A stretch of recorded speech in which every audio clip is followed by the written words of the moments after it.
This is a story of a very special bird and a man whose commitment and determination saved a species on the brink of extinction. Don Merton and his dedicated team had a never-say-die approach that saved this tiny bird and inspired people around the globe. It began in the 1970s when people were mutton birding on Little Mungary Island and they cut a helipad.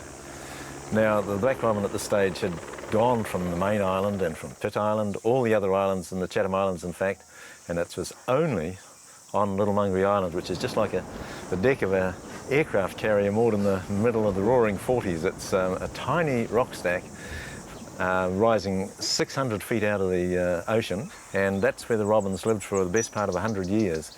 That was their only home. There's only about 18 birds in 1972.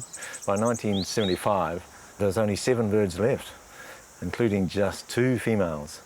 Anyway, we got down there to move them to Big Mungary Island, the neighbouring island, where we'd planted 20,000 rooted cuttings to provide some habitat for them.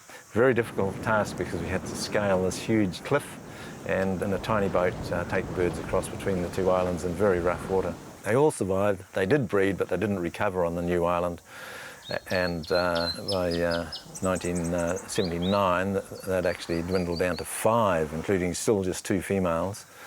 So I proposed a rather crazy idea of cross-fostering them to boost numbers, because one of the birds nested and it lost its nest in a storm, and it immediately started to re-nest. And I thought, well, if they can do that, they can lay more than 2 eggs a year. We tried warblers first. The warblers weren't able to feed them enough food, and the chicks died at about 10 days.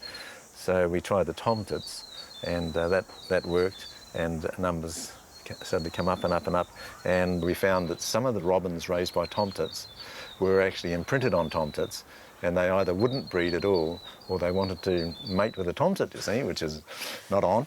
And so we would synchronise the hatching dates of the robins in latter years to unite robin broods of the same age and put them back into the very few robin nests.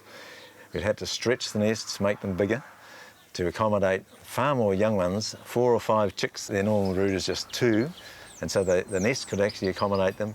We had to feed the pair of robins extra food every day, several times every day, right through the 6 weeks of the fledgling phase. That's when they're out of the nest, and but the female and male robins are still feeding them. So it was quite a huge task, very labour intense. Although there are 2 females, there's only 1 female that actually bred successfully. That was Old Blue, and she lived to a ripe old age of about 13 years, which is about twice the lifespan of most robins. In her geriatric years, she effectively saved her species from extinction, so she was a wonderful, wonderful bird. And by the late 1980s, there was over 100 robins, so we were able to stop.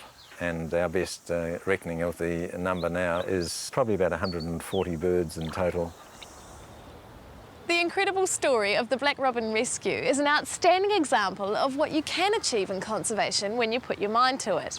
And it reminds us that even when all seems lost, the battle can still be won.